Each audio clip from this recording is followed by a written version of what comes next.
यहाँनिर देख्न सक्नुहुन्छ गाइस, थाहा भइहाल्यो होला। अब यो देखेर तपाईँहरूलाई मैले चाहिँ अनलाइनबाट सामान मगाएको थिएँ नाइकाबाट, र यो चाहिँ अस्ति नै आइपुगेको हो। अन्त यो चाहिँ आज आइपुगेको थियो। तपाईँहरूकै अगाडि म अनबक्सिङ गरेर देखाउँछु के मगाएको छु भनेर चाहिँ। र हेर्नुहोस् होला मेरो भिडियो।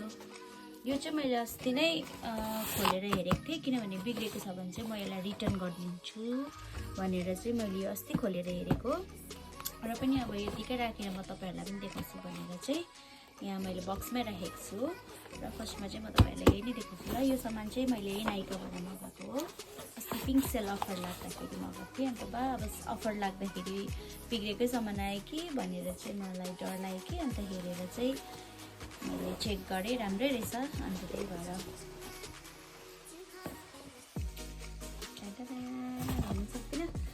यो मगाएको छु, टङ कर्लिङ मगाएको छु मैले। यो चाहिँ हो आइकनिकको, एकदमै राम्रो रहेछ। मैले यसलाई ट्राई पनि गरेँ एकपल्ट, बा बिग्रेको छ कि भनेर ट्राई भन्दा पनि चेक चाहिँ गरेँ, तर राम्रै रहेछ। इन्स्टेन्ट हिट आइहाल्दो रहेछ यसको। निकको कर्लिङ टङको चाहिँ नि मैले 1 इयरको वारेन्टी पनि पाएको छु। यदि बिग्रिहाल्यो भने चाहिँ मैले यो रिटर्न पनि गर्नु सक्ने रहेछु 1 इयरभित्रमा। यदि बिग्रियो भने चाहिँ यति चाहिँ मैले एडभान्टेज पाएछु यसको।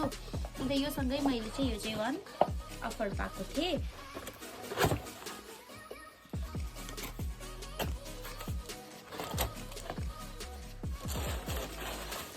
यस्तो यो के हालेर पठाएको होला नि नाइकाले, लाइक सेफ्टी होस् भनेर होला।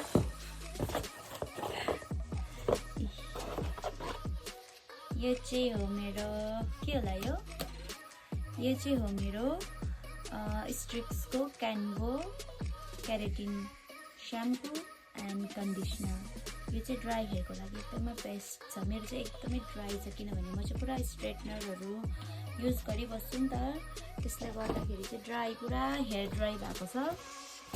यति नै हो। यसको बिल पनि होला सायद, यति नै रहेछ। अन्त यो चाहिँ क्यान्भोको केराटिन हेयर स्याम्पू र नि कन्डिसनर चाहिँ बेस्ट फर ड्राई हेयर ल, झन्डै स्किन भनेछु मैले। आजको मेरो भिडियो यति नै। Thank you so much guys for watching. Stay tuned for next video.